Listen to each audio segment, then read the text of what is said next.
ఈశ్వర వాడికి తెలియలేదు అమాయకత్వం, నన్ను నిష్కారణంగా ద్వేషిస్తున్నాడు. ఈశ్వర సద్బుద్ధిని కటాక్షించి అలా ద్వేషించకుండా చూడు. అందుకే అజాతశత్రువు అన్నది ఒకడికి అన్వయం అవుతుంది కానీ అందరి వైపు నుంచి అజాతశత్రువు కాడు.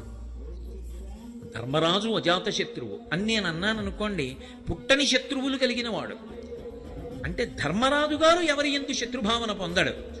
ఆయన యందు ఎవరైనా శత్రుభావన పొందితే ఆయన ఏం చేస్తాడు దానికి? అంటే ఆయన అలాని ఊరుకోడు, ఆయన భగవంతుణ్ణి ప్రార్థిస్తాడు. ఈశ్వర వారికి సద్బుద్ధిని కటాక్షించు, వారికి కూడా మంచి బుద్ధినిచ్చి నా యందు లేని దోషాన్ని ఆరోపించి శత్రుభావన పెట్టుకోకుండా పరమ మిత్రభావనతో అందరం చెయ్యి పట్టుకుని మంచి పనులు చేసేటట్టుగా మా యందు సద్బుద్ధిని కటాక్షించు, ప్రేమభావాన్ని మాలో కల్పించు, ఈ శత్రుభావములు విడనాటేటట్టుగా చెయ్యి అని ముందు ఎవడు తనయందు శత్రుభావాన్ని ప్రకటించాడో వాడు తనయందు మిత్రభావాన్ని పొందేటట్టుగా తన నడవడి మారాలని, తాను నిగ్రహింపబడాలని, అవతల వారి యందు సద్బుద్ధి కలగాలని, నేనుకి మధ్య ఉన్న భేదాన్ని నేను నువ్వు అని కాకుండా పెద్ద నేనుగా భావన చేసి ప్రార్థన చేసి చూపిస్తాడు. అందుకే ఆత్మవత్ సర్వభూతేషు యప్పశ్యతి సపశ్యతి, అలా ఎలా చూస్తావో అలా చూడడం నేర్చుకో. అలా చూడడం నేర్చుకున్న నాడు ఎన్నడూ కూడా లోకంలో దొంగ బుద్ధి కలగదు, ఇంకొకరిది పుచ్చుకోవాలనేటటువంటి తాపత్రయం నీకు కలగదు. మీరు ఇక్కడ నన్ను ఒక మాట అడుగుతారు, నాకు బాగా తెలుసు. ఏమండి, దొంగతనం చెయ్యకూడదు అని మీరు అన్ని మాటలు చెప్తున్నారు. ఒకవేళ చేస్తే ఏమవుతుంది? అది చాలా మంచి సద్బుద్ధితో కూడినటువంటి ప్రశ్న. నేను దొంగతనం చేసి ఇంకొకరి సొత్తు నేను సంపాదిస్తే ఏమవుతున్నప్పుడు? ఇక్కడే శాస్త్రంలో ఒక అత్యంత గంభీరమైనటువంటి విషయం దాక్కుని ఉంటుంది. శ్రద్ధ నీకు కలిగి ఉంటే నువ్వు దొంగతనం చెయ్యవు, శ్రద్ధ లేకపోతే దొంగతనం చేస్తావు. శ్రద్ధ కలిగి ఉండడం అంటే మౌలికమైనటువంటి ధర్మ సిద్ధాంతాన్ని నువ్వు అంగీకరించి ఉండాలి. ఏమిటి మౌలికమైన సిద్ధాంతం? సనాతన ధర్మంలో మౌలికమైన సిద్ధాంతం, సనాతన ధర్మం అంతా దేని మీద ఆధారపడుతుంది అంటే పునర్జన్మ సిద్ధాంతం మీద ఆధారపడుతుంది. పునర్జన్మ సిద్ధాంతాన్ని నేను అంగీకరించాను అని చెప్పడమే బొట్టు పెట్టుకోవడం. బొట్టు ఎందుకు పెట్టుకుంటారంటే ప్రధానంగా నేను సనాతన ధర్మమునందు ప్రతిపాదింపబడిన పునర్జన్మ సిద్ధాంతమును అంగీకరించుచున్నాను. జీవుడు ఇవాళ ఈ శరీరంలో ఉన్నాడు, దీనికి కోటేశ్వరరావు అని ఒక పేరు. కానీ జీవుడు ఎల్లకాలం ఈ శరీరంలో ఉంటాడా? ఇంకొక 10 ఏళ్ళు ఉండొచ్చు, ఇంకో 15 ఏళ్ళు ఉండొచ్చు, మహా ఉంటే ఇంకో 20 ఏళ్ళు ఉండొచ్చు. ఆ తర్వాత ఇది విడిచిపెట్టేయాలిగా. భగవాన్ రమణులు అద్దె కొంప అంటూ ఉంటారు. అద్దె కొంపలో ఉన్నటువంటి వాడు ఎప్పుడో అప్పుడు ఇల్లు ఖాళీ చెయ్యాలిగా. అలా ఇదో అద్దె కొంప, దీన్ని ఖాళీ చేసేయాలిగా, నేను దీన్ని విడిచిపెట్టి వెళ్ళిపోవాలి. మోక్షం వచ్చేస్తుందన్నంత పేరాశ ఎలా చెప్పగలను? ఏమో, ఈ శరీరంలోంచి వెళ్ళిపోయిన తర్వాత వేరొక శరీరంలోకి ప్రవేశిస్తాను. వేరొక శరీరంలోకి ప్రవేశించిన జీవుడు వాడేగా. అప్పుడు ఆ జీవుడికి కూడా భార్యాబిడ్డలు ఉన్నారుగా, ఓ కుటుంబం ఉందిగా. అప్పుడు తాను కష్టపడి సంపాదించి తెచ్చిన దాన్ని ఇంకొకడు దొంగతనం చేసి తీసుకుపోతాడు. ఎందుకంటే ఇప్పుడు చేసిన కర్మ అప్పుడు ఫలితంగా అనుభవంలోకి రావాలి. ఎవడు చేసిన కర్మ వాడు అనుభవించకుండా తప్పదు, అనుభవించవలసిందే. అందుకే దేవీ భాగవతంలో వ్యాసుడు ఒక మాట అంటాడు, కాలోహి సతతం కర్త సతతం సుఖదుఃఖయో నరాణాం పరతంత్రాణం పుణ్యపాపానుయోగతః అన్నాడు. నరాణాం పరతంత్రాణం, నరుడు పరతంత్రుడు, ఏమి చెయ్యలేడు. పుణ్యపాపానుయోగతః, గత జన్మలలో నువ్వేం చేశావన్న దాన్ని లెక్క పెట్టేవాడు ఒకడున్నాడు. వాడు ఇక్కడే కూర్చుని చూస్తూ ఉంటాడు. వాడు అన్ని గుప్తంగా రాస్తాడు, చిత్రంగా కూర్చొని. అందుకని చిత్రగుప్తుడంటే ఎవడో కాడు, పరమాత్మయే. ఇప్పుడు ఆయన అన్నీ వ్రాసుకుంటాడు. వ్రాసుకుని ఉత్తర జన్మని ఇచ్చినప్పుడు నువ్వు గత జన్మలలో ఏం చేశావో దానికి సుఖాన్ని దుఃఖాన్ని ఇస్తాడు. ఇచ్చినప్పుడు దుఃఖాన్ని నేను తట్టుకోలేను, నేను ఎంతో కష్టపడి ఒక్క బంగారం గొలుసు నా కూతురికి చేయిస్తే ఆ బంగారం గొలుసు ఎవడో లాక్కుపోయాడు అనుకోండి మెడలోంచి, నేను ఎంత ఏడుస్తానో, నేను పూర్వజన్మలో ఒకరి మెడలో గొలుసు దొంగిలించినప్పుడు వాడు అంతే బాధపడ్డాడు. ఆ బాధ నేను అనుభవించవలసిందే. అది అనుభవించడానికి శరీరం ఇస్తాడు ఈశ్వరుడు. ఈ మాట మీరు చాలా జాగ్రత్తగా పట్టుకోవాలి. శరీరము దేని కొరకు వస్తుంది అంటే గత జన్మలలో చేసిన పాపపుణ్యములను సుఖదుఖముల రూపంలో అనుభవింప చెయ్యడానికి ఈశ్వరుడిచ్చిన ఉపకరణము. గతంలో నేను పాపం చేశాను, ఆ పాపం యొక్క ఫలితం అనుభవించాలంటే నేను ఏదో ఒక కుక్క మోకాలు మీద కొట్టాను, ఆ కుక్క మోకాలు 6 నెలలు బాధపడిందని నడవలేక, ఆ బాధ ఇప్పుడు నేను అనుభవించాలి. కాబట్టి ఈ జన్మలో నాకు మోకాలు నిప్పి రావాలి, వచ్చి 6 నెలలు వైద్యుల చుట్టూ తిరగాలి, ఆ మోకాలు నిప్పితో నేను ఎంతో బాధపడాలి. ఈశ్వరుడు చెప్పి ఫలితాన్ని ఇవ్వడు, చాటు నుండి ఇస్తాడు. చెప్పి ఇవ్వడాయనేమి, నువ్వు ఇదిగో ఈ తప్పు చేశావో కోటేశ్వరరావు అందుకు నీకు ఈ ఫలితం ఇస్తున్నానో అండవు. శరీరం లేకపోతే నేను గతంలో కుక్కని కొట్టిన పాపం ఇప్పుడు ఎలా అనుభవించను?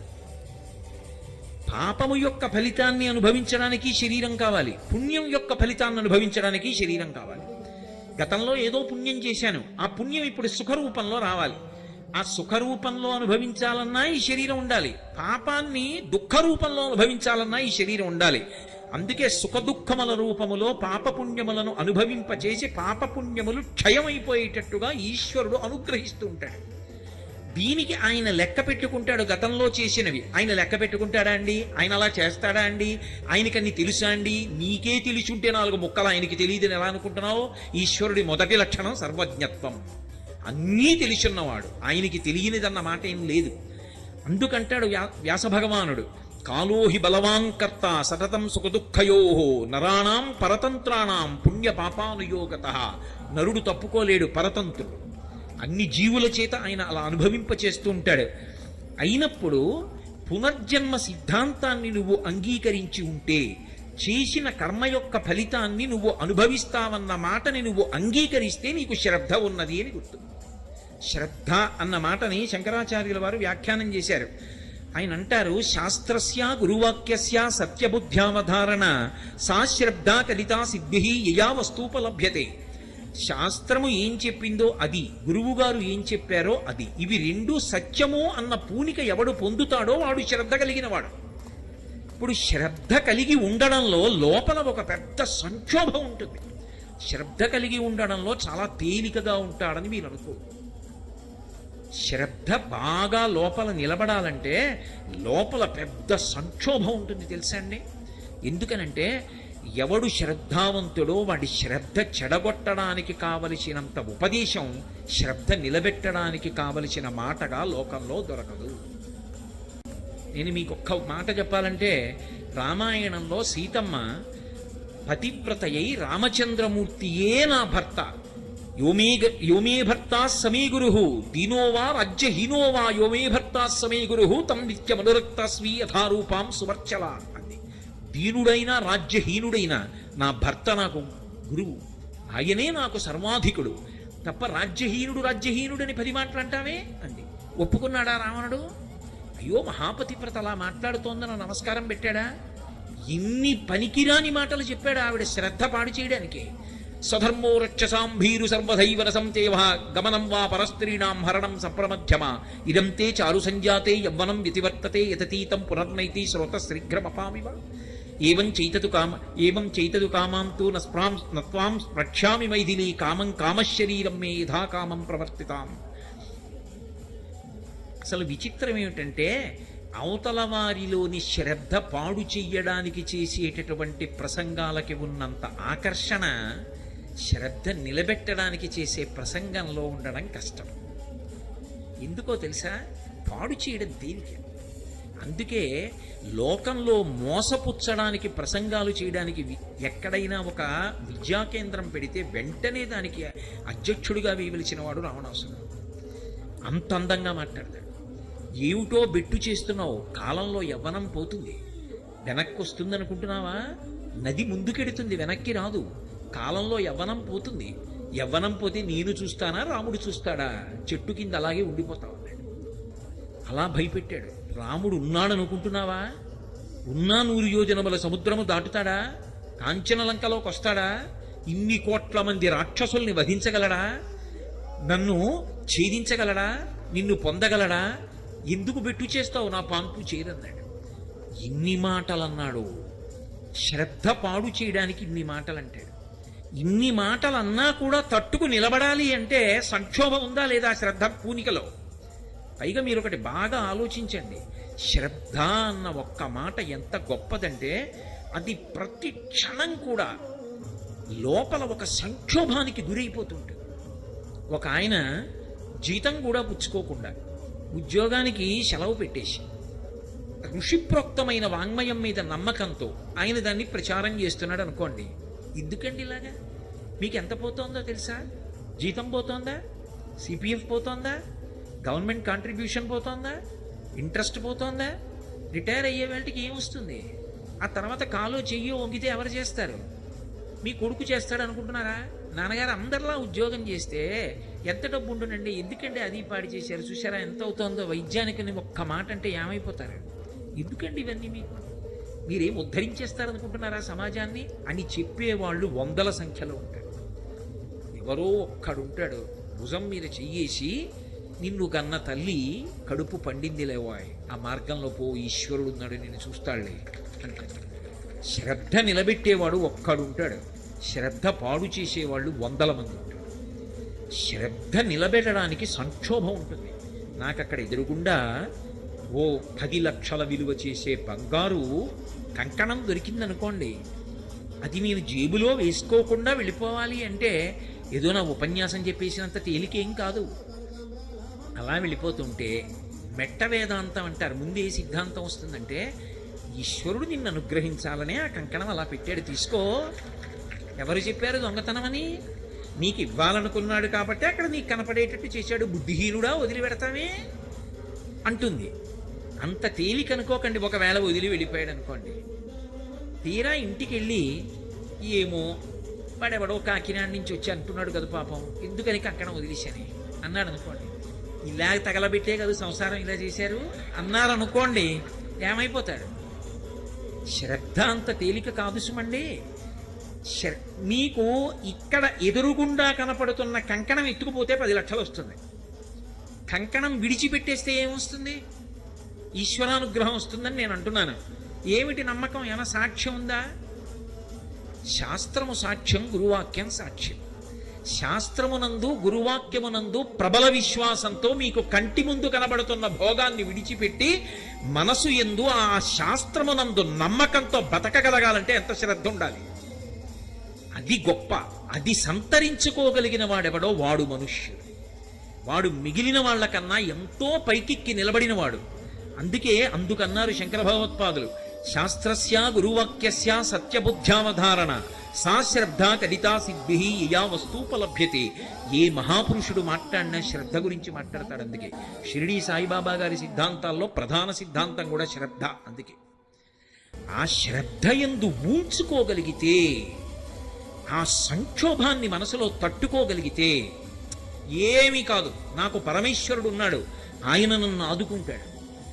ఆయన అనుగ్రహం నేను పొంది ఉండగా నన్ను చెనకగలిగిన వాడెవరు? నాకేమి అటువంటి విపత్కర పరిస్థితి రాదు. నేను హాయిగా భగవంతుడి గురించి రమించి చెప్పుకుంటూ ఉండగా నా గుండె ఆగిపోతుంది. ఏ కుర్చీలో కూర్చుని ప్రవచనం చేస్తున్నానో ఆ కుర్చీలోనే నా శరీరత్యాగం చేస్తాను తప్ప నేను బెంగ పెట్టుకుని మంచం ఎక్కి పడిపోవలసిన అవసరాన్ని ఈశ్వరుడు నాకు కల్పించాడు. నేను ఆయనని నమ్మి ఉండగా ఆయన నన్ను పాడు చేస్తాడా? ఒక్కనాటికి పాడు చేయడు. కాబట్టి నాకు ధర్మం ఒక్కటే కావాలి, నాకు శాస్త్రము కావాలి, నాకు గురువు గారు కావాలి, నాకు ఈశ్వరుడు కావాలి. ఇది శ్రద్ధ. దొంగతనాన్ని గెలవడానికి కావలసినది ఏది అంటే శ్రద్ధ కావాలి. ఇది చాలా అవసరం. తనకి కడుపులో ఆకలేస్తున్నా ముట్టుకోకుండా ఉండాలంటే దేనికి కట్టుబడి ఉండాలంటే, రంతిదేవుడు కడుపు మండిపోతూ ఉంటే కొన్ని రోజులుగా అన్నం లేకపోతే వచ్చిన అన్నం ఇలా తినబోతుంటే వచ్చి అడిగితే పెట్టేశాడు. మంచినీళ్ళు ఒకటే తాగబోతున్నాడు, అప్పుడు కూడా వచ్చి పుచ్చేసుకున్నాడు. ఎవరో వచ్చి దాహంగా ఉంది ఇవ్వండి అన్నాడు. ఆయన మంచినీళ్ళు ఒకటే ఉన్నాయి అనలేదు. అది పోతన గారి పాండిత్యం. అన్నము లేదు, కొన్ని మధురాంబువులున్నవి త్రావుమన్నా అన్నాడు. అయ్యయ్యో, ఇంత దాహమేస్తోందంటే, ప్రాణాలు గతులు తప్పిపోతున్నాయంటే అన్నం తినేనాళ్ళయిందోను. ఆయన రంతిదేవుడు తిని చాలా రోజులైంది. అన్నం తినేనాళ్ళయిందో తిందామంటే ఎవడో వచ్చాడు పెట్టేశాను, నీళ్ళు కూడా తాగనివ్వమా అనలేదు ఆయన. అన్నము లేదు, నీకు అన్నం పెట్టడానికి అన్నం లేదయా, కొన్ని మధురాంబువులున్నవి, తీయటి నీళ్లున్నాయి, త్రావుమన్నా తాగవయ్యా. సకల శరీరధారులకు మేలునరించిన శరీరం ఉన్న వాళ్ళకు ఉపకారం చేస్తే ఇంకా అంతకన్నా కావలసింది ఏముందయ్యా ఈ శరీరానికి, తాగి అన్నాడు. అప్పుడు దేవతలందరూ వచ్చి నిలబడ్డారు. ఏమి శ్రద్ధ అనేది, ఏమి అద్భుతం! ఎంత నమ్మకం శాస్త్రం మీద, ఎంత నమ్మకం గురువు మీద. రా, నిన్ను అనుగ్రహిస్తున్నాం అన్నారు. ఇది సనాతన ధర్మం అంటే. దొంగతనాలు అరికట్టండి అంటే మీరు కర్రలతో మోది ఎక్కడ ఆపగలరు? శ్రద్ధ చేత ఆపగలరు. అందుకే ధర్మం ప్రబోధము, ధర్మ ప్రచారము, ధర్మమునందు పూనిక లోకంలో ఎటువంటి ఉపద్రవాన్నైనా సరే ఆప్ చేసేస్తుంది. అందరూ సద్బుద్ధితో ఉన్నారనుకోండి, అందరూ శ్రద్ధావంతులు అయ్యారనుకోండి, నాకెందుకు, నేను పుచ్చుకోను, ఎందుకంటే పునర్జన్మలో నేను బాధపడాలి. కంచికామకోటి పీఠాధిపత్యం వహించిన మహాపురుషులు, అపర శంకరులు, పరమశివావతారులు, సన్యాస ధర్మాన్ని 100కి 100 పాళ్ళు పాటించిన మహాపురుషులు, ప్రాతస్మరణీయులు. చంద్రశేఖరేంద్ర సరస్వతి మహాస్వామి వారు ఒకప్పుడు దేశాంతరంలో పర్యటన చేస్తుంటే శుద్ధ పల్లెటూరులో ఉన్నారు. ఆయన పల్లెటూరులో ఒక పాకలో కూర్చుని అనుష్ఠానం చేసుకుంటూ విదేశాల నుంచి వచ్చినటువంటి ఒక వనిత వచ్చి గడపకి అవతల వైపు నిలబడింది. నిలబడి ఆవిడ ఒక ప్రశ్న వేసింది. ఆవిడంది, పునర్జన్మ సిద్ధాంతము సత్యము అని మీరు నిరూపించగలరా అంది. ఆయన నవ్వి ఏమీ మాట్లాడలేదు. ఆవిడ అలాగే నిలబడింది. ఒక అరగంట పోయిన తర్వాత ఒక అంతేవాసిని పిలిచారు. ఇక్కడికి దగ్గరలో ఒక ప్రసూతి కేంద్రం ఉంది, ఈవిడిని ఇవాళ అంతా వెళ్ళి అక్కడ కూర్చోమ్మనండి, రేపు ఉదయం 10 గంటలకి నా దగ్గరికి రమ్మనండి, ఎక్కడెక్కడ ఎవరికి ఏ పిల్లలు పుట్టారో వ్రాసుకుని రమ్మనండి అన్నారు. ఆవిడికి అర్థం కాలే. నేను అడిగిన ప్రశ్న ఏమిటి, ప్రసూతి కేంద్రం ఏమిటి. ఆవిడ వెళ్ళి కూర్చుంది. మర్నాడు 10 గంటలకు వచ్చింది. ఏమైందో చెప్పమను అన్నారు. ఆ హాస్పిటల్లో ఉన్నవి 10 గదులు, అందులో 4 మంచి శీతల గదులు అంటే ఏసీ రూమ్స్, 6 సామాన్యమైన గదులు. నిన్నను 10 గదుల్లోకి 10 మంది ప్రసవ వేదన పొందుతున్నటువంటి స్త్రీలను తీసుకొచ్చారు. అందులో మహదైశ్వర్యవంతులైనటువంటి వాళ్ళు 2, వాళ్ళకి కొడుకులు పుట్టారు. మంచి అధికారంలో ఉన్న వాళ్ళు 2, వాళ్ళకి 2 కొడుకులు పుట్టారు. పుడుతూనే వాళ్ళు రోహిణీ కార్తెలో ఏసీ రూమ్స్లో ఉన్నారు. మిగిలిన 6 గదుల్లో 3 గదుల్లో ఉన్న వాళ్ళు మధ్యతరగతి కుటుంబీకులు.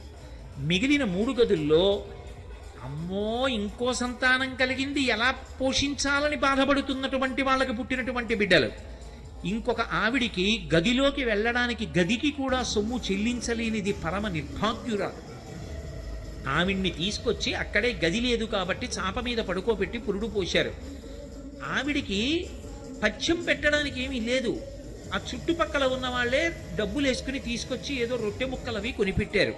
ఇది జరిగింది అని ఆవిడని వెంటనే అంది, నాకు అర్థమైంది, పునర్జన్మ సిద్ధాంతం సత్యం, వీరికి చెప్పక్కర్లేదని వెళ్ళిపోయాడు. ఆ శిశువు కోరి కోరి పుట్టాడా కోటీశ్వరుడికి కొడుకుగా? వాడి కోరిక ఏమైనా ఉందా? వాడికి అధికారం ఉందా నేను ఇక్కడ పుడతాను ఈ ఏసీ రూమ్లో అని? ఏదో ఉంది. కోటీశ్వరుడికి కొడుకు, ఏదో ఉంది అధికారికి కొడుకు, ఏదో కథజన్మ పాపం ఉంది, అనుభవించి పోగొట్టేసుకుంటాడు. పోగొట్టుకుని వాడెంత గొప్పవాడు అవ్వాలో. వాడు సామాన్యుడిగా పుట్టాడు. పుట్టడంలో పునర్జన్మ సిద్ధాంతం స్పష్టంగా కనపడుతోంది, నాకు అర్థమైంది అని ఆవిడ 2 చేతులెత్తి నమస్కారం చేసి వెళ్ళిపోయింది. ఇది యథార్థంగా జరిగిన సంఘటన. పునర్జన్మ సిద్ధాంతము సనాతన ధర్మమునకు ప్రాణము. శ్రద్ధ అనేటటువంటి 2 అక్షరాలు సనాతన ధర్మానికంతటికీ కూడా పట్టాభిషేకం చేస్తాయి. అసలు ఇన్ని ప్రవచనాలు చేయడం దేనికోసం, ఇన్ని గ్రంథాలు చదువుకోవడం దేనికోసం, భగవంతుడు ఉన్నాడు అని నమ్మడం దేనికోసం అంటే ఆ శ్రద్ధ అన్న మాట కోసం. ఈ శ్రద్ధ దేనికి పోతుంది లోకంలో అంటే ఒడుదుడుకుల యందు పోతుంది. కలిసి వచ్చినప్పుడు శ్రద్ధ పోదు. ఎందుకనంటే ఓ మాట అంటే పోతుంది, అంతా భగవంతుడు అనుగ్రహం అండి, ఏదో పైకి వచ్చారు. కష్టం వచ్చిందనుకోండి, ఈశ్వరానుగ్రహం అండి, ఇంత కష్టం వచ్చింది అంటాడా? ఏమిటో ఇన్ని పూజలు చేశాను ఎందుకు వచ్చింది? మొదట ఎవరిని వదిలేస్తాడంటే భగవంతుడిని వదిలేస్తాడు. కానీ కష్టం వచ్చినప్పుడు కూడా ఇది ఈశ్వరానుగ్రహం. గత జన్మలో ఏదో పాపం చేయకపోతే ఎందుకు వస్తుందండి కష్టం? నేను అనుభవించడానికి వీలుగా కష్టాన్ని ఇచ్చి తీసేశాడే మహానుభావుడు, ఆయనకో నమస్కారం. అన్నవాడు ఉంటాడే వాడు నిజమైన భక్తుడు. అది శ్రద్ధ, పండుతున్న శ్రద్ధ. అందుకే దూర్జట్ అంటాడు, లోకుల్లంగని మెచ్చని అలుగని లోలోన నిందించని చీకాకున్బడని మహక్వడనని జేలొగ్గని మూకీభావమునం తిట్టని త్రోయని నీ కారుణ్యము కలిగి ఉండినను అంతే చాలునో శంకర. ఒకనాడు లోకులు నన్ను గని పొగుడుతారు, ఒకనాడు నన్ను ద్వేషిస్తారు, ఒకనాడు పూలదండలేస్తాడు, ఒకనాడు రాయి పెట్టి కొడతాడు, ఒకనాడు ఆయనంత గొప్పవాడు ఎక్కడున్నాడంటాడు, ఒకనాడు ఆయనంత దుర్మార్గుడు ఎక్కడున్నాడండి అంటారు. ఎవరు ఏమనని, నేను మాత్రం అలా ఎవరినీ బాధ పెట్టాలని కాదు, నేను నీ గురించి చెప్పుకుంటూ వెళ్ళిపోవాలి, అవి అన్నీ నాకు భూషణములు అనుకోవాలి. అది భక్తుడికి ఉండాలి, అదే భగవంతుడికి ఉంటుంది లక్షణం. అందుకే రావణాసురుడు శివుణ్ణి స్తోత్రం చేస్తూ సుహృద్విపక్షపక్షయో తృణారవింద చక్షుషో ప్రజామహీ మహేంద్రయో సమప్రవర్తయన్మన కదా సదాశివం భజే అంటాడు. ద్వంద్వాతీతుడు పరమేశ్వరుడు. భక్తుడు కూడా ఆయన పాదాలు పట్టుకుని ఆ ద్వంద్వాతీత స్థితే పొందాలి. అందుకే భగవద్గీతలో గీతాచార్యుడి తుల్య నిందా స్తుతిర్మౌని సంతుష్టో ఏనకేనచిత్ అనికేత స్థిరమతి భక్తిమాన్మే ప్రియో నరః అంటాడు. ఎవరు ఆ ద్వంద్వములను దాటగలుగుతాడో వాడు శ్రద్ధయందు పండినవాడు. అసలు మనుష్య జీవితానికి ఉండవలసిన ప్రథమ లక్షణం ఇది అంటే ఆ శ్రద్ధ. శ్రద్ధ అన్నది ఒకటి ఏర్పడింది అనుకోండి, ఉత్తర క్షణంలో దుర్గుణములు లోపలికి రాకుండా మీరు కంచె వేసేసినట్టే.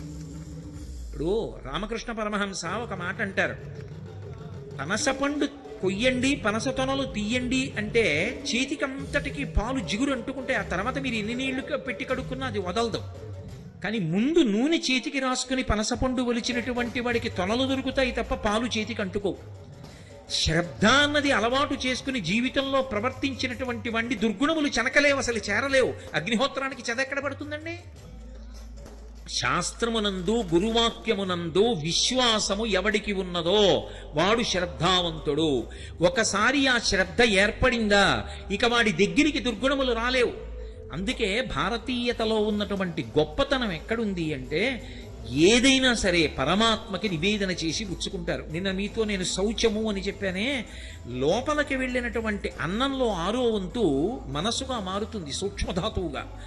అందుకే అన్నం తినేటప్పుడు కూడా దానికి అంత శౌచ్యం ఇచ్చి తీసుకుంటారు, ఎందుకంటే శ్రద్ధ పాడైపోకూడదు తిన్న అన్నం వల్ల. అందుకే ఇది న్యాయార్జికాహారము, భగవదర్పితాహారము, మితాహారము, సాత్వికాహారము, ఇన్ని నియమములు కలిగినటువంటి ఆహారాన్ని పుచ్చుకుంటారు తప్ప ఎక్కడ పడితే అక్కడ ఏ ఆహారం పడితే ఆ ఆహారం పుచ్చుకోకుండా ఉండడానికి కారణం అది లోపలికి వెళ్ళి 6వ వంతు మనసైన తరువాత శ్రద్ధకించి భంగం అయిందనుకోండి, దానివల్ల ధూర్తచేష్టితాన్ని చేస్తే జీవుడు పాడైపోతాడు. లలితా సహస్రనామ స్తోత్రానికి భాస్కరరాయల వారు వ్యాఖ్యానం చేశారు. ఆయన చేయడం ఏమిటి, అమ్మవారు చేయించింది ఆయనలో దూరి. చేయించినప్పుడు ధన్య అని ఒక నామం, దానికి వ్యాఖ్యానం చేయించారు. మనసు అస్తమానం ఐశ్వర్యం మీదే ఉండిపోయిందనుకోండి, దాని లక్షణం ఏమిటంటే దేని మీద ప్రీతి ఉందో ఆఖరి ఊపిరిలో దాన్ని స్మరిస్తుంది. మనసుకి కదలిక ఉంటుంది. ఆ కదలిక దేని మీద అంటే ఊపిరి మీద ఆధారపడుతుంది. అందుకే పూజ చేసేటప్పుడు ప్రాణాయామం చేయిస్తారు. ఊపిరి నిలబడితే మనసు నిలబడుతుంది, మనసు నిలబడితే ఉపచారంలో ఈశ్వరుణ్ణి చూస్తారు. ఇప్పుడు ఆఖరి ఊపిరిలో ఆఖరిసారి కదిలినప్పుడు దేని మీద ఎక్కువ ప్రీతి ఉందో దాన్ని పట్టుకుంటుంది. ఇప్పుడు శ్రద్ధ లేదనుకోండి, ఊళ్ళో ఉన్నవన్నీ తెచ్చి ఇంట్లో పెట్టాడు అనుకోండి, దొంగతనాలు చేసి దాని మీదే మనసు పెట్టుకుని వెళ్ళిపోయాడు అనుకోండి, తిరియక్కైపోతాడు. కోట్ల జన్మలు భూమికి అడ్డంగా ఉంటుంది వెన్నుపాము, నిలువుగా పెరగడం. అందుకే సనాతన ధర్మంలో దేవతలు కొండల మీద కూర్చుంటారు. ఎందుకు కొండల మీద కూర్చుంటారంటే వాళ్ళకేం సరదా పుట్టి కాదు. ఉత్ అంటే ఇలా తల ఎత్తి చూడాలి, అధిరోహించాలి, పైకెక్కాలి. జీవితంలో నువ్వు పైకెక్కితేనే పరమేశ్వరుణ్ణి చేరగలవు. నువ్వు ఊర్ధ్వముఖ చలనం చెయ్యాలి. సామాన్య ధర్మాలు గట్టిగా పట్టుకోవాలి, పట్టుకుంటేనే ఉంచుకోగలుగుతావు. ఇప్పుడు దొంగతనానికి అలవాటు పడిపోయి దొంగతనమే చేశాడనుకోండి, ఇక్కడ సంతోషంగా ఉన్నట్టుగా ఉంటుంది, కానీ ఎంతకాలం అనుభవిస్తావు ఈ శరీరంతో? ఏదో కొంతకాలం, ఓ 50 ఏళ్ళు, ఓ 60 ఏళ్ళు, ఓ 70 ఏళ్ళు, ఆ తర్వాత ఓ విచిత్రం ఉంటుంది. ఇది భోగాన్ని అంగీకరించదు, అదో విచిత్రం. మోహముద్గరంలో భజగోవింద స్తోత్రంలో శంకర భగవత్పాదులు అంటారు, వయసి గతే కక్కామ వికార శుష్కే నీరే కక్కాసార క్షీణే విత్తే కప్పరివారో జ్ఞాతే తత్వే కస్సంసార. ఇది విరక్తి చెంది ఇది నేను పుచ్చుకోననేంత వరకు నీ అంత నువ్వు పుచ్చుకోవడం మానకపోతే పాడైపోయావని గుర్తు. వయసి గతే కక్కామ వికార, వయసు అయిపోతోంది అనుకోండి, కామవికారం పోతుంది. వయసు అయిపోయిన తర్వాత కామవికారం పోవడం కాదు, వయసులో ఉండగా సాధన చేత కామమును ధర్మంతో ముడియడం నీకు రావాలి. శుష్కే నీరే కక్కాసార, నీరు ఎండిపోతే చెరువు అందరూ ఎండిపోయిన చెరువు అంటారు. అలా పటుత్వం తగ్గిపోయిందనుకోండి శరీరంలో, ఎన్ని మధుర పదార్థాలు ఎదురుగుండా ఉంటే మాత్రం నీ శరీరం పుచ్చుకుంటుంది, శరీరం పడిపోతుంది. అది తీసుకోకూడదు అప్పుడు. అందుకే అహమన్నమన్నాదో అంటుంది అన్న సూక్తం.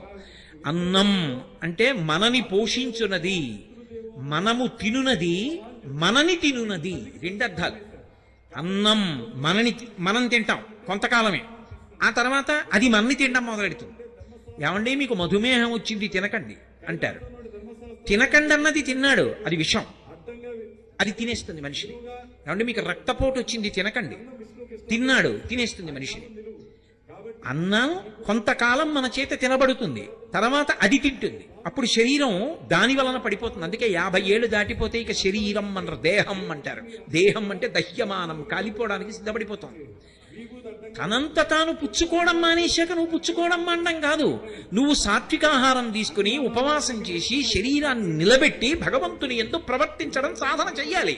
అప్పటి వరకు నేను అలా తింటూనే ఉంటానండి అంటే తప్పు కాదు. కానీ దానికోసం అన్నీ తెచ్చిపెట్టినా ఒకనాడు ఈ శరీరం తిరస్కరించేస్తుంది.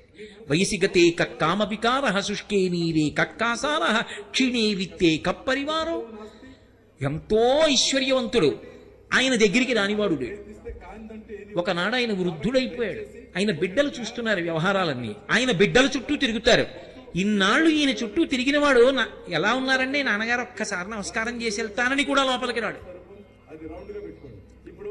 కాబట్టి నీ దగ్గర డబ్బు ఉన్నంత కాలమే, ఆ డబ్బుని నువ్వు నిర్వహించగలిగినంత కాలమే నీ చుట్టూ. నిర్వహించడానికి ఓపిక దీనికి తగ్గితే వెనక బిడ్డలు పుచ్చుకుంటారు, ఇక నీ చుట్టూ ఉన్న పరివారం నీ చుట్టూ ఉండరు. క్షీణే విత్తే కప్పరివార జ్ఞాతే తత్వే కస్సంసార. ఇది తెలుసుకున్న వాడికి ఇంకా సంసారం ఎక్కడుంది?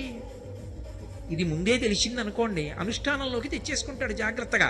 అప్పుడు శరీరం తిరస్కరించక ముందు తాను తిరస్కరించి జాగ్రత్త పడతాడు, అది శ్రద్ధ. అప్పుడు దొంగతనం చేసి ఎందుకు తెస్తాడు? సాత్వికంగా తెచ్చుకుంటాడు, అది చాలు నాకు. విత్తేన సర్వే వశాహ, దాని చేత నాకు అన్నీ సమకూరుతాయి. అన్నీ అన్నప్పుడు అర్థం ఏమిటి? ఉత్తర జన్మలలో నేను పాడైపోను. ఈ శాస్త్రం మీద గురువు గారి మీద ఉన్న శ్రద్ధ ఉందే, ఇది ఏమవుతుందంటే ఈ శరీరం పడిపోతున్నప్పుడు కూడా దీనికి ఊపిరి అందదు. ఒకప్పుడు ఆ ఊపిరి కోసం కొట్టుకుంటుంది. ఆ ఊపిరి తీయలేకపోతే ఒళ్ళు చెమట్లు పట్టి అసలు ఎంత బాధో పడిపోతుంటే, ఆ బాధపడిపోతున్నప్పుడు కూడా ఒరే ఒకనాడు శరీరం పడిపోతుందిరా, భగవన్నామం విడిచిపెట్టకు అని చెప్పిన గురువుగారి పాదాలు, ఆ గురువుగారు చెప్పిన మాటలు జ్ఞాపకం వచ్చి, ఓ ఇది పడిపోయే సమయం ఆసన్నమైందనమాట అని భగవంతుడి మీద దృష్టి పెడతాడు. ఎందుకని? శ్రద్ధ, శాస్త్రం మీద గురువు మీద ఉండిపోయింది దృష్టి. ఇప్పుడు అది పెట్టుకుని వెళ్ళిపోయాడు. ఆయన సంపాదించింది ధార్మికమైన మార్గంలో తప్ప ఆయన దొంగతనం చేసి తెచ్చింది లేదు. ఆయన అనుభవించడానికి ఏముంది పాపం? కాబట్టి ఉత్తర జన్మలు క్షేమకరంగా ఉంటాయి. ఈ జన్మలో ఓ 30 ఏళ్ళు సంతోషించడానికి 3 కోట్ల జన్మలు పాడు చేసుకోమని ఎవడు చెప్పాడు? పెట్టుబడి రీత్యా చూసినా కూడా అది దోషభూయిష్టమైన జీవితమే కదా. అందుకని శ్రద్ధతో ఉన్నవాడెవరో వాడు అస్థేయమును పొందగలడు, అంటే దొంగ బుద్ధి లేకుండా జీవించగలడు.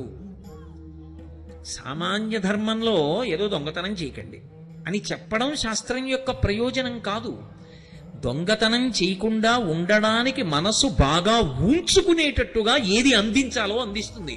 అందుకే మీరు ఒకటి బాగా గమనించండి, అన్నిటికన్నా చాలా గొప్ప దానం ఏది అంటే ధర్మమునకు సంబంధించినటువంటి విషయములను లోకమునందు ప్రచారము చేయుట. మీరు ఇవాళ అన్నం పెట్టారనుకోండి, సాయంకాలానికి జీర్ణం అయిపోతుంది, మళ్ళీ ఆకలేస్తుంది. ఓ కంటికి శస్త్రచికిత్స చేయిస్తే కొన్నాళ్ళకి మళ్ళీ రెండో కంటిలో మసక ఏర్పడి శస్త్రచికిత్సకు సిద్ధం అవుతుంది. ఇవాళ జ్వరానికి ఔషధం ఇప్పిస్తే రేపు మళ్ళీ ఔషధాన్ని కోరుకుంటుంది. మీరు ధర్మం గురించి ఒక్క ప్రసంగం చేస్తే అధర్మ మార్గంలో వెడదామనుకున్నవాడు కూడా మానేస్తే వాడి వలన బాధపడవలసిన కొన్ని 100 మంది దాని నుంచి తప్పుకుంటారు. పైగా విని ఆచరించిన వాళ్ళందరూ ఉద్ధరణ పొందుతారు. అందుకే ప్రవచనానికన్నా ధర్మ ప్రచారం కన్నా గొప్పది లోకంలో ఇంకొకటి లేదు, అది ఆత్మోద్ధరణ హేతు. అందుకు ఈ దేశంలో మహాత్ములు కూడా తమలో తాము రమించి ఆత్మానుభవాన్ని పొందగలిగిన యోగులు కూడా ఆ మౌనాన్ని విడిచిపెట్టి ప్రత్యేకంగా వచ్చి వాళ్ళకి మౌనం విడిచిపెట్టడం ఇష్టం కాకపోయినా మన కోసమని మాట్లాడతారు. అందుకే వాళ్ళు అనుగ్రహించి మాట్లాడారు కాబట్టి వాళ్ళు మాట్లాడితే ప్రవచనం చేశారు, ఉపన్యాసం చెప్పారు అందరూ, అనుగ్రహ భాషణం చేశారంటారు. ఎందుకని అంటే వాళ్ళు మాట్లాడక్కల, వాళ్ళు మౌనంలో ఒక్కటైపోయి అన్ని లోపలికి తీసుకుని రమిస్తారు. అలా రమించగలిగినటువంటి వాడు తన సౌఖ్యాన్ని పక్కన పెట్టి వచ్చి మాట్లాడుతున్నాడు. ఎందుకని? అయ్యో వీళ్ళు పాడైపోకూడదని మనకు ఉపదేశం చేస్తున్నాడు ఆయన. ఆ ఉపదేశం శాస్త్రాన్ని ఆధారం చేసుకుని జరుగుతోంది. ఆ ధర్మ ప్రచారమునకు లోకంలో అంత పెద్ద పీఠం. ధర్మ ప్రచారము కన్నా కూడా లోకులు, ప్రత్యేకించి నరులు మంచి మార్గంలో నడవడానికి కావలసినటువంటి మార్గము ఇంకొకటి ఉండదు. ధర్మమునందు అందరూ ఊంచుకుంటే అసలు లోకంలో నేరము, శిక్ష ఈ రెండు మాటలు ఉండవు. రామాయణంలో ఓ మాట అంటారు, ఎవరి నోటి విన్నా రామా రామా రామా అంతే. ఇంటికి తాళం కప్పలేదు. ఇంట్లో పెద్దవాళ్ళు చిన్నవాళ్ళకి ప్రేతకార్యం చెయ్యడం లేదు. భార్య బ్రతికి ఉండి భర్త వెళ్ళిపోవడం, భార్య వైధవ్యం పొందడం లేదు, దొంగతనాలు లేవు. ఇది ఫలశ్రుతి. ఎలా ఉంటుంది ఇదంతా? అందరూ రామా రామా రామా అన్నారు. రాముడేమంటాడు? శాస్త్రము శాస్త్రము శాస్త్రము గురువు అంటాడు. ఇది మీరు పట్టుకోవాలి. రామరాజ్యం రామరాజ్యం అంటారు. రామరాజ్యం రాముడే పరిపాలిస్తే వస్తుందని నేను అన్నాను అనుకోండి, మళ్ళీ రాముడు వస్తేనే, మళ్ళీ రామావతారం వస్తే రామరాజ్యం వస్తుంది. అలా అయితే రాముడు మనకిచ్చింది ఏమీ లేదని గుర్తు. మళ్ళీ ఆయన వస్తే రామరాజ్యం వస్తుంది కాదు. రాముడు ఎప్పుడైనా పరిపాలన చేస్తున్నప్పుడు సంక్లిష్ట పరిస్థితి ఏర్పడితే ఎంతమంది ఎన్ని సలహాలు చెప్పినా వింటాడు. తాను నిర్ణయం తీసుకునేటప్పుడు ఏమని చెప్తాడంటే, నేను ఈ పని ఇలా చేస్తాను, ఎందుకో తెలుసా, శాస్త్రం ఇలా చెయ్యమని చెప్పిందంటాడు. శాస్త్రము ప్రమాణం ఆయనకి. తస్మాత్ శాస్త్రం ప్రమాణంతే కార్యాకార్యం వ్యవస్థితౌ. శాస్త్రం ఎలా చెప్పిందో అలా చేస్తాడు. శాస్త్రం ఎలా చెప్పిందో అలా చేసినటువంటి రాముని యొక్క పరిపాలన యందు ఎవ్వరూ బాధపడకుండా ఉన్నారు అంటే, నువ్వు కూడా శాస్త్రమును ప్రమాణంగా చేసుకుని పరిపాలన చేస్తే అప్పుడు కూడా రామరాజ్యమే వస్తుందని చెప్పాలి. అంతేగాని రాముడు వస్తేనే రామరాజ్యం వస్తుందంటే రామరాజ్యం రాముడు వచ్చేదాకా రాదు అని మంగళకర వాక్కు. కాబట్టి సా శ్రద్ధ కడితా సిద్భి యా వస్తూపలభ్యతే. బాగుందండి, మీరేదో తలకొట్టుకు చెప్తున్నారు, సంతోషం. కానీ శ్రద్ధ కలగకపోతే ఎంత మీరు చెప్పినా ఇక్కడ విన్నప్పుడు పోని మీ మీద ఎందుకు పెట్టడం? ఈ ప్రసంగం చేస్తున్నప్పుడు నాకు శ్రద్ధ ఉంది కానీ కిందకి దిగేటప్పటికి పోయిందనుకోండి, ఏదో దొంగతనం చెయ్యాలనిపించింది అనుకోండి, అప్పుడు ఎలా? ఎవరికి చెప్పను? మళ్ళీ బెంగళూరు వచ్చినప్పుడు మీకు చెప్పనా, ఏమంటే దొంగ బుద్ధి గురించి మీతో చెప్పాను కానీ ఆ రోజు సభ నుంచి వెళ్ళగానే ఏదో చిన్న వస్తువు ఎత్తుకుపోయాను ఉస్మండి, అది ఏమిటో మరి ఆ రోజే దొంగతనం చేశాను విచిత్రం అని మీకు చెప్పనా? కాదు, అలా చెప్పలేదు శాస్త్రం. శాస్త్రం ఏం చెప్పిందంటే, నీ బలహీనత ఏది ఉందో దాన్ని బలహీనతగానే నువ్వు గుర్తించగలిగితే. ఆయన అలా చెప్తాడు కానండి, కళ్ళ ముందు దొరికింది ఎక్కడ వదిలేస్తామండి అన్నవాడికి భగవంతుడు ఏం చేస్తాడు? ఆయన అలా చెప్పాడు, అది సత్యం, నేను అలా తీసుకోకూడదు పక్క వాళ్ళది, కానీ దొంగతనం చేసేసాను, నాకు ఈ బుద్ధి పోవట్లేదు, ఏదో ఒకలా పక్క వాళ్ళది ఎత్తుకొద్దామన్న భావన ఉంటుంది. ఇది ఎలా అంటే, ఎవరికి చెప్పమని చెప్పిందంటే, అసలు నీకు ఈ సంకల్పాలు రావడానికి కారణమైన మనసుని నీకు ఇచ్చినవాడు ఎవరు? భగవంతుడు. ఆయనకే చెప్పు. ఆయన దగ్గర చెప్పేటప్పుడు దాపరిక వద్దు. ఉన్నదున్నట్టుగా ఆయన ఉన్నాడు అని నమ్మి ఆయన దగ్గర కూర్చుని చెప్పు. అంతేకాని కాశీ నుంచి నేనే కొనుక్కొచ్చానండి విగ్రహం అంటే ఆయన పలకడం, అది విగ్రహం కాదండి, అది నేను కాశీ నుంచి తెచ్చిన విగ్రహం కాదండి, అది పరమాత్మ అంటే అప్పుడు పలుకుతాడు. సత్యసాయిబాబా గారు ఒక ఉదాహరణ చెప్తుండేవారు. వెనకటికి ఓ పిల్లాడికి ఎప్పుడు చూసినా పూర్ణత్వమే అంటే అన్ని సున్నలే వచ్చేవి. ఎవరో ఒక ఆయన దగ్గరికి వెళ్ళి అడిగాడు, అలా ఉపన్యాసం చెప్పిన ఆయన, ఆయన నాకు మార్కులు రావట్లేదు, ఏం చేయమంటారు? విఘ్నేశ్వరుడిని పూజించుకోయ్. ఆయన విఘ్నేశ్వరుడు బొమ్మోటి పెట్టి అగరత్తుల పాపం 30 రోజులు తిప్పి పరీక్షకి వెళ్ళాడు, మళ్ళీ సున్నా. ఎందుకు ఇది? ఇంకో ఆయన అడిగాడు, ఏదో అమ్మవారిని పూజించు, శారదని పూజించు. ఈ విఘ్నేశ్వరుడిని అలా పెట్టేసి దూరంగా అమ్మవారిని తెచ్చిపెట్టి సరస్వతీదేవికి అగరత్తులు పెట్టాడు, మళ్ళీ రాలా, పక్కన పెట్టేశాడు. ఇంకో ఆయన్ని అడిగాడు, శివుణ్ణి పెట్టబోయే జ్ఞానం ఇస్తాడు. శివుణ్ణి పెట్టి అగరత్తులు ధూపం వేస్తున్నాడు. ధూపం వేస్తుంటే ధూపం ఎక్కడేశారో అక్కడే ఉంటుంది ఏమిటి, అది అలా పోతుంది గాలిలో పొగ వెళ్ళిపోయి. ఈయనకి మార్కులు ఇవ్వనటువంటి దేవుళ్ళు ఉన్నారే, విఘ్నేశ్వరుడును సరస్వతీదేవి, అక్కడికి పోయింది. ఈయన ఆ రోజుని ఇలా ధూపం చూపిస్తూ ఇలా చూశాడు, అన్నన్నన్నన్నా ఒక్క మార్కిప్పించలేదు కానీ ధూపం పీల్చేస్తున్నారా అని గబగబా వెళ్ళి 2 ఉత్తరీయాలు తీసుకొచ్చి విగ్రహాల ముక్కులకు కట్టేశాడు. గభాలన విఘ్నేశ్వరుడు సరస్వతీదేవి లేచారు. లేచి ఒరే నిన్ను అనుగ్రహించామన్నారు. ఆయన తెల్లబోయి, ధూపం వేస్తే నాకు ఎప్పుడూ పలకలేదు, ముక్కులు కడితే పలికేదేమిటన్నాడు. ధూపం వేసినప్పుడు మేము విగ్రహాలని ధూపం వేశావు, ముక్కులకి గుడ్డ కట్టినప్పుడు మేము ఉన్నామని నమ్మి గుడ్డ కట్టేశావు, ధూపం పీల్చేస్తున్నామని. మేము ఉన్నామని నువ్వు నమ్మితే కదరా మేము అనుగ్రహించాము. మేము విగ్రహాలంటే నిన్నెలా అనుగ్రహించాం? విగ్రహంగానే ఉన్నాం. ఇవాళ ముక్కు గుడ్డ కట్టావు, మేము ఉన్నామని నమ్మావు. ఏ భావనతో కట్టావు? ఉన్నామని నమ్మావు, చాలు ఉన్నాం పలికాం. ఇచ్చి సంభో విద్య. అసలు వాడు ఉన్నాడని నమ్మితే కదా వాడికి చెప్పడం. నేను కాశీ నుంచి తెచ్చిన విశ్వనాథుడు అండి, తిరుపతి నుంచి తెచ్చిన వెంకటేశ్వర స్వామి విగ్రహం అండి, నేను ఏదో కంచి నుంచి తెచ్చిన అన్నపూర్ణ కామాక్షి విగ్రహం అండి, ఇవన్నీ నీ తెచ్చిన విగ్రహాలేనండి. కొంత అంటే నేను అన్నాను ఎందుకు అండం, ఎందుకు ఆ మాట అండం వదిలిపెట్టాను. కానీ ఈ విగ్రహాలు విగ్రహాలు విగ్రహాలు అన్న మాట మీరు అన్నప్పుడు అవి ఎందుకు పలుకుతాయండి? అవి పరమేశ్వరుడు ఏంటి? అసలు శ్రద్ధే లేదు అక్కడే.